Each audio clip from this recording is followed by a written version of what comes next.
नमस्कार, आपके लिए यूपी उत्तराखंड की आज दिन भर की खबरों का दस्तावेज लेकर हाजिर हूं मैं गुंजन। आज हम आपको दिखाएंगे हर बड़ी खबर। आज 10 का दस्तावेज में बात करेंगे हर उस बड़ी खबर की जिससे सीधा सरोकार आपका है।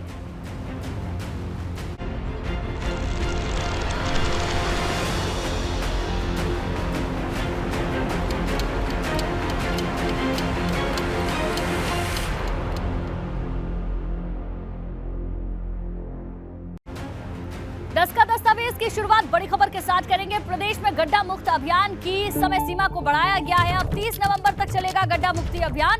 अब तक 78% काम पूरा होने का दावा किया जा रहा है। सीएम योगी के गड्ढा मुक्त सड़क अभियान को रफ्तार मिली है।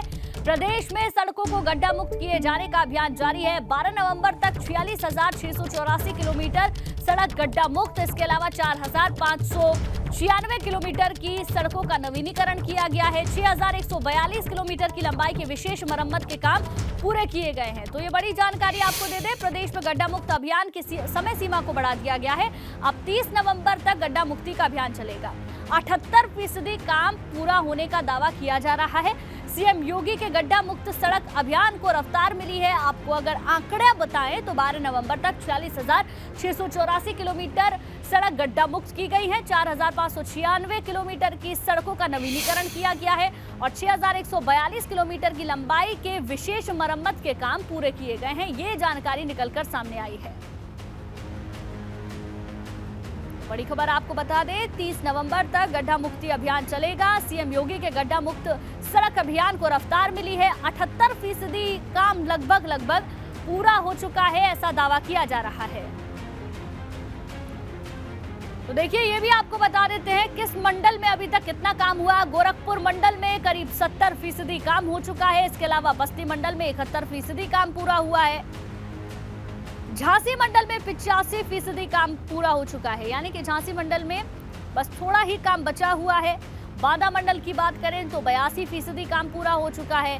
कानपुर मंडल में 83% काम पूरा हो चुका है। लखनऊ मंडल की बात करें तो 70% काम यहाँ पर पूरा हुआ है।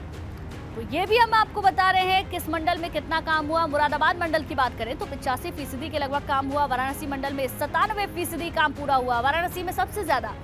मिर्जापुर मंडल में 72% के लगभग काम पूरा हुआ है। और मेरठ की बात करें तो 81% का काम सड़कों को लेकर पूरा हुआ है। गड्ढा मुक्त सड़क को लेकर जो अभियान सरकार की तरफ से चलाया जा रहा है वो लगभग पूरा होने की तरफ नजर आ रहा है।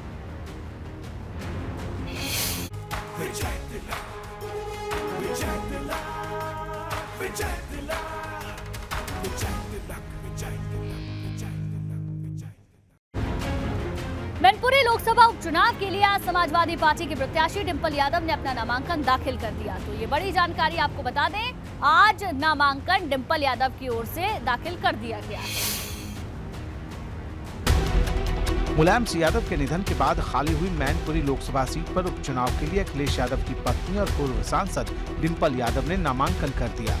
डिंपल यादव के नामांकन के लिए सपा अध्यक्ष अखिलेश यादव और महासचिव रामगोपाल यादव के अलावा परिवार के कई और सदस्य भी मैनपुरी में मौजूद थे। मुझे पूरी उम्मीद है कि मैनपुरी की जनता का आशीर्वाद भी समाजवादी पार्टी के साथ रहेगा आने वाले चुनाव में। डिंपल यादव के साथ अखिलेश के भतीजे और मैनपुरी से पूर्व सांसद तेज प्रताप यादव भी थे, जबकि रामगोपाल यादव और अखिलेश यादव पीछे कलेक्ट्रेट तक पहुंचे और नामांकन के बाद मैनपुरी की जनता को धन्यवाद दिया। परिवार सब साथ हैं और चुनाव प्रचार में हम सब मिलकर के चुनाव प्रचार करेंगे। डिंपल यादव के नामांकन पत्र के मुताबिक डिंपल के पास 8 बैंक खातों में जमा रकम और 4 फिक्स डिपॉजिट को मिलाकर 4,62,71,804 रुपए की चल और अचल संपत्ति है। इटावा में बहू डिंपल यादव को नेताजी के छोटे भाई राजपाल यादव ने जीत का आशीर्वाद दिया। इस दौरान एबीपी गंगा से खास बातचीत के दौरान राजपाल यादव ने बड़ा बयान दिया। उन्होंने कहा, आजमगढ़ की गलती को मैनपुरी में नहीं दोहराया जाएगा। साथ ही उन्होंने कहा कि अखिलेश ओवर कॉन्फिडेंस की वजह से चुनाव हारे। अगर अखिलेश आजमगढ़ में रैली कर देते तो वहां नहीं हारते। राजपाल यादव ने यह भी कहा, आजमगढ़ की गलती से अखिलेश ने सीख ली है। हालांकि अखिलेश अभी नेताजी जितने समझदार नहीं हुए हैं, समझदारी आ जाएगी तो सब ठीक हो जाएगा। हालांकि राजपाल यादव ने भी परिवार एक होने की बात कही। ऐसा है, कुछ गलतियां होती हैं या कुछ लोगों ने कोई ऐसी राय दे दी, वो गलती हो गई। अभी अखिलेश उतने समझदार नहीं हुए हैं नेताजी जैसे, और थोड़े दिन में आ जाएगी समझदारी, तो फिर अच्छा चुनाव लड़ेंगे, कोई दिक्कत नहीं। वहीं मऊ के मोहम्मदाबाद गोहना ब्लॉक में ओम प्रकाश राजभर ने समाजवादी पार्टी पर जमकर निशाना साधा। ओम प्रकाश राजभर ने कहा कि सपा का जनाधार खिसक चुका है। अखिलेश यादव ने मेरी बात नहीं सुनी, वरना उनकी पार्टी का ये हश्र नहीं होता। ओम प्रकाश राजभर ने कहा, विधानसभा चुनाव 2022 में गलती से उनका साथ पकड़ लिया था। जिस परिवार में कलह हो तो वो परिवार पतन की ओर जाता है, हमारा जो अपना मानना है। अब चाचा जिन्होंने समाजवादी पार्टी को बनाने में दूसरे नंबर का योगदान सभी लोग जानते हैं, मानते भी हैं, इस परिवेश में अखिलेश जी को चाहिए कि उनके चाचा थे, जैसे हम लोगों ने पहल किया तो चुनाव में शिवपाल जी साथ आ ही गए, समाजवादी पार्टी के सिंबल पे चुनाव भी लड़ गए। तो अगर चाचा के सामने भतीजा जाकर के पकड़ ले एकदम दोनों पैर की, चाचा तोरे बिना जान न बची तो निश्चित है कि चाचा आशीर्वाद तो देगा ही। मैनपुरी लोकसभा उपचुनाव को लेकर राज्यसभा सांसद हरनाथ सिंह ने बयान दिया। हरनाथ सिंह यादव ने कहा, समाजवादी पार्टी परिवारवाद पार्टी है। सपा को मैनपुरी, बदायूं, आजमगढ़ और फिरोजाबाद में परिवार के अलावा कोई सपा कार्यकर्ता चुनाव लड़ने को क्यों नहीं मिलता है।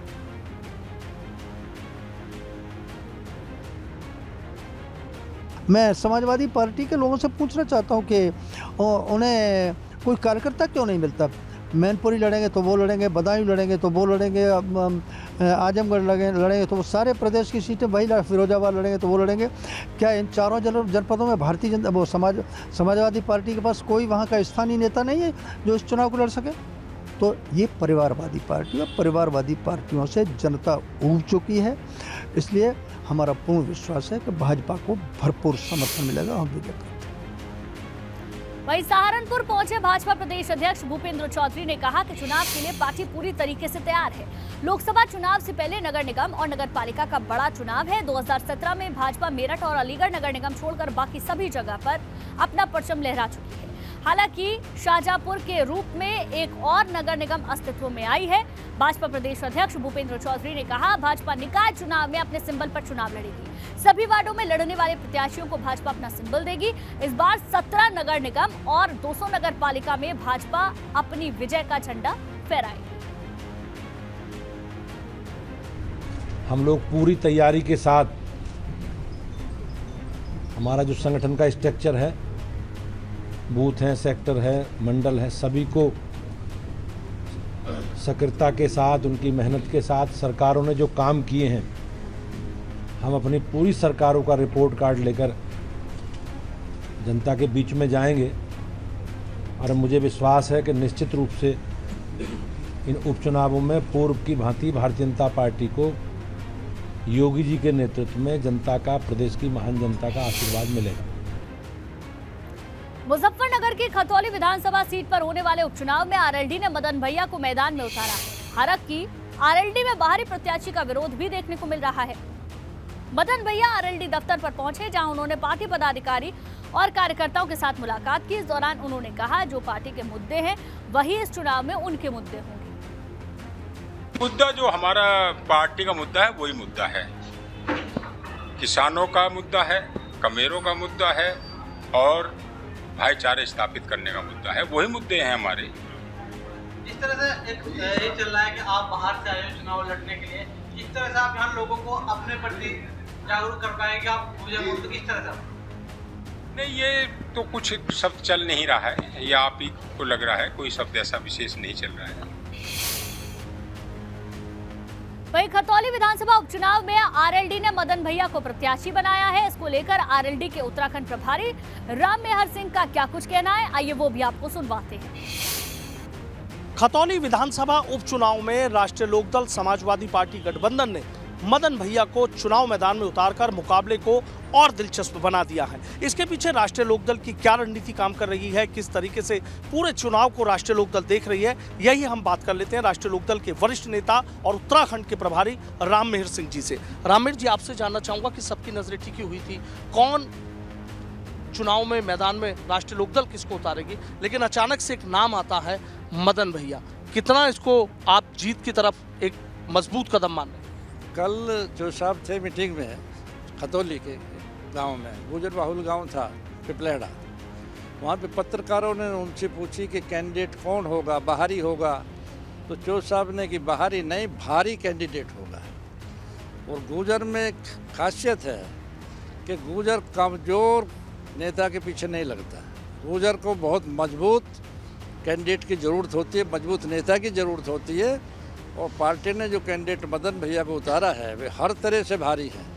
और आज जो सरकार का रवैया है, विशेष तौर से जो कमज़ोर लोग हैं उन पर शासन और प्रशासन के बल का प्रयोग मोदी योगी सरकार कर रही है, ऐसी स्थिति में मदन भैया का लड़ना वहाँ बहुत ज़रूरी था। मुजफ्फरनगर की खतौली सीट पर उपचुनाव का बिगुल बजते ही तमाम पार्टियों के साथ साथ भारतीय किसान यूनियन भी सक्रिय हो गया है और यूनियन के अध्यक्ष नरेश टिकैत ने भाजपा के खिलाफ बिगुल फूंकते हुए ऐलान कर दिया है कि उपचुनाव में लोग भाजपा को वोट ना दें। दरअसल अब तक सपा गठबंधन ने अपने प्रत्याशी का ऐलान कर दिया है, जिसके बाद रालोसपा प्रत्याशी मदन भैया सिसौली गांव पहुंचे और नरेश टिकैत से मुलाकात की, जिसके बाद नरेश टिकैत ने किसी दल को समर्थन देने का ऐलान तो नहीं किया, लेकिन भाजपा के बहिष्कार का ऐलान जरूर कर दिया। उनके साथ में तो पहले संबंध है हमारे, ठीक है, हम किसी पार्टी का उसका नहीं करते, चुनाव है अपना, जो कोई जहाँ वोट दे अपना दे लो, हमें किसी का वो नहीं है। उपचुनाव में समर्थन तो नहीं है उनका, जिस तरह का नहीं, ऐसा समर्थन की तो कुछ बात नहीं, ऐसा अपने आदमी है वोट देने वाले में, जिसकी मर्जी है अपना दे लो। पर एक है बात, बहनों की बन से भी बात नहीं रखी जाती, भाजपा को नहीं दी जाने की वोट। तो भाजपा का विरोध करेंगे आप? ना विरोध तो करते नहीं, पर हमारे आदमी हमें कह रहे बा उसकी नहीं वोट दी जाने की, जो इतने दुखी हमें कर रखे। आगे बढ़ते हैं लखनऊ से खबर, जहां लेवाना होटल अग्निकांड से जुड़ी है जानकारी। 9 दिसंबर को लेवाना होटल को ढहाया जाएगा। एलडीए ने ध्वस्तीकरण का आदेश पारित कर दिया है, ये बड़ी जानकारी आपको दे दें। 9 दिसंबर को इस होटल को ढहा दिया जाएगा। राजधानी के लेवाना होटल को जमींदोज करने की तारीख तय हो गई है। एलडीए ने आदेश भी जारी कर दिया और आज अपने आदेश की एक प्रति लेवाना होटल के गेट पर चस्पा कर दी है। हम आपको दिखाते हैं, ये लेवाना होटल की प्रबंधक के नाम की नोटिस है जो एलडीए ने जारी की है। 9 तारीख को ये आदेश हुआ था। इसमें लिखा है कि लेवाना होटल में आग लगने के बाद आपको वजह बताने के लिए बुलाया गया था, लेकिन आप कारण बताने में असफल रहे, कोई पर्याप्त कारण नहीं बताया, जिसके फलस्वरूप 9 नवंबर को अनाधिकृत निर्माण और विकास कार्य को हटाने का आदेश पारित किया जा चुका है। ये भी अपेक्षा जताई गई है कि लेवाना होटल के प्रबंधक स्वयं ही होटल का ध्वस्तीकरण कर दें। अगर ऐसा नहीं करते हैं तो एलडीए ध्वस्तीकरण करेगा और उसका पूरा जो व्यय है, उसका शुल्क है, वो लेवाना होटल के प्रबंधकों से वसूला जाएगा। इसके लिए 16 दिन का वक्त दिया गया है होटल के प्रबंधकों को कि 16 दिन के भीतर अगर वो इस होटल को खुद ध्वस्त नहीं करेंगे तो उसके बाद एलडीए ध्वस्त करेगा। और एलडीए ने अपनी तारीख 9 दिसंबर तय कर दी है, यानी अगर लेवाना होटल के प्रबंधक अपनी तरफ से होटल नहीं तोड़ते हैं तो 9 दिसंबर को एलडीए इस होटल को खुद तोड़ेगा, यहाँ पर बुलडोजर चलाएगा और उसका पूरा खर्चा लेवाना होटल के प्रबंधकों से वसूला जाएगा। आपको याद होगा इस होटल में 5 सितंबर की सुबह आग लगी थी और इस अग्निकांड में 4 लोगों की मौत हो गई थी। 22 से ज़्यादा लोग झुलस गए थे, जिनको अस्पताल में भर्ती कराया गया था। मुख्यमंत्री योगी आदित्यनाथ खुद अस्पताल गए थे और झुलसे हुए लोगों से, बीमार लोगों से बात की। कैमरा से राजू के साथ विवेक त्रिपाठी, एबीपी गंगानगर। लखनऊ में यजदान बिल्डर की अवैध इमारत पर आज से कार्रवाई की शुरुआत हो गई। सबसे पहले टॉप फ्लोर को तोड़ने का काम शुरू किया गया। हथौड़े से टॉप फ्लोर को तोड़ने का काम शुरू हुआ। मुंबई से बिल्डिंग को गिराने के लिए एक्सपर्ट्स की टीम पहले ही बुला ली गई थी, जो 15 दिन में अपार्टमेंट ध्वस्त कर देगी। तो देखिए, उस दौरान की तस्वीर भी हम आपको दिखा रहे हैं, जब बिल्डिंग के टॉप फ्लोर को तोड़ने का काम हथौड़े से चालू हुआ। पहले से ही एक्सपर्ट्स की टीम को बुला लिया गया था और अब 15 दिन में अपार्टमेंट के ध्वस्तीकरण का पूरा काम हो जाएगा।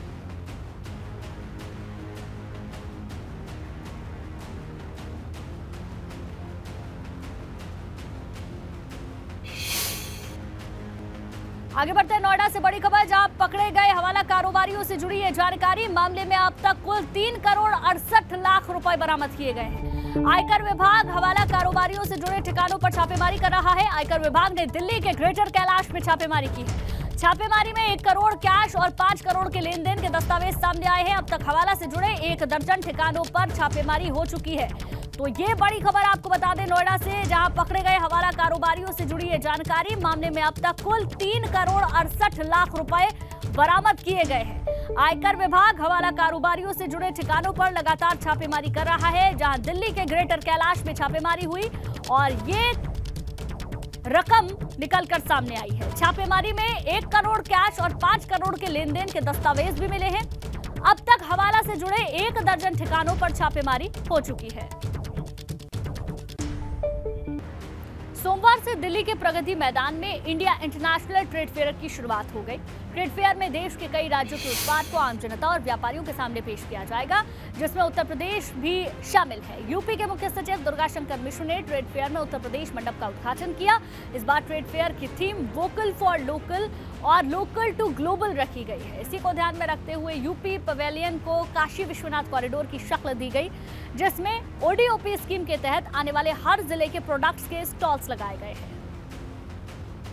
यानी कि उत्तर प्रदेश के अंदर 75 जिले हैं और 75 जिले की हर जिले की अपनी खासियत है और हर जिले का अपना एक स्टॉल लगा हुआ है। यहाँ पे अगर आप देखें तो गोरखपुर का जिस तरीके से अगर बात करें तो टेराकॉट लगा हुआ है, यानी कि जिस तरीके से वहाँ पे तमाम सारे जो मिट्टी के बर्तन के निर्माण होते हैं उसको यहाँ पे लगाया गया है। इसके अलावा अगर बात करें तो जिस तरीके से पीलीभीत की बांसुरी फेमस है तो वो बांसुरी भी यहाँ पे लगाई गई। सर, जिस तरीके से अगर बात करें तो ओडीओपी के तहत आपको फायदा मिल रहा है? हाँ जी, मिल रहा है सर। आपने यहाँ पे बांसुरी लगा रखा है, तो सिर्फ बेचते भी हैं कि बजाना भी जानते हैं? बजाना भी जानते हैं। थोड़ी एक बार बजा के दिखाएंगे?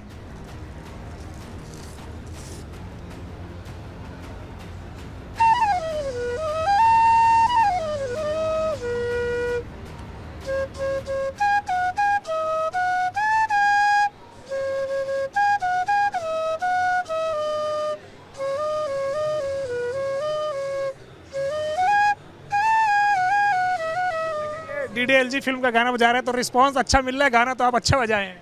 हाँ, बढ़िया मिल रहा है। तमाम सारे ऐसे लोग हैं जो अलग अलग जनपदों से आए हैं और ओडीओपी योजना के तहत यहाँ पे अपना स्टॉल लगा कर रखे हैं। जाहिर तौर से बात है कि आज से अंतर्राष्ट्रीय व्यापार मेले की शुरुआत हो रही है और उत्तर प्रदेश फोकस राज्य है। उत्तर प्रदेश के मुख्य सचिव दुर्गा शंकर मिश्रा ने आज इसका उद्घाटन किया है और यहाँ पे आकर उन्होंने तमाम सारे स्टॉल का मुआयना भी किया और तमाम सारे लोगों से बातचीत भी की है।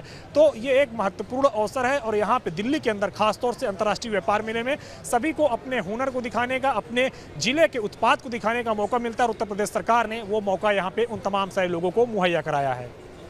कैमरामैन वीरपाल के साथ अविनाश तिवारी, एबीपी गंगा, दिल्ली। माफिया मुख्तार अंसारी और उसके परिवार वालों की नामी बेनामी संपत्तियों और अवैध लेन देन के ईडी रिकॉर्ड खंगाल रही है। ऐसे में अब ईडी को शरद श्रीवास्तव नाम के चार्टर्ड अकाउंटेंट की तलाश है। इसके बाद मुख्तार एंड फैमिली का पूरा हिसाब किताब है। ईडी की टीम ने शरद श्रीवास्तव के लालबाग और महानगर में मौजूद ऑफिस में छापा भी मारा। साथ ही आगे की पूछताछ और कार्रवाई के लिए ईडी ने शरद को नोटिस भी भेजे, लेकिन वो पेश नहीं हो रही है।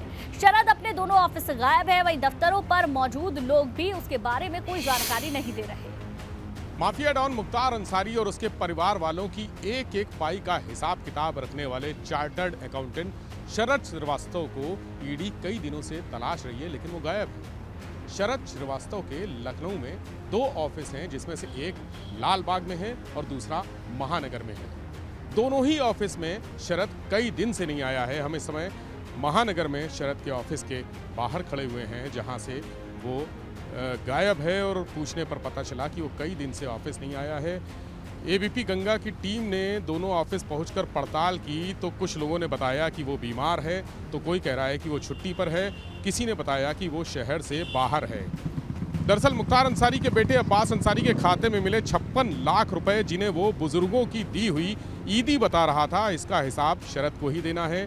साथ ही 2012 से 2019 के बीच मुख्तार की पत्नी अफशा अंसारी के खातों में विकास कंस्ट्रक्शन कंपनी से हुए 15 करोड़ रुपए के लेन देन का ब्यौरा भी शरद श्रीवास्तव के पास ही है।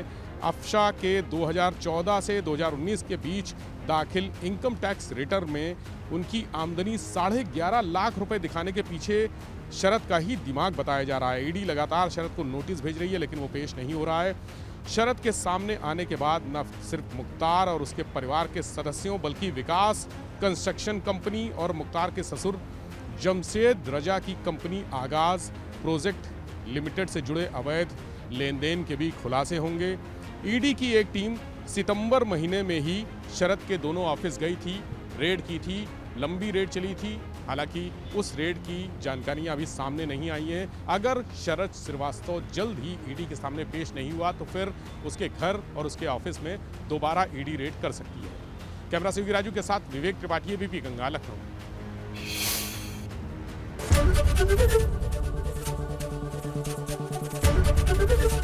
एबीपी गंगा, खबर आपकी, जुबान आपकी।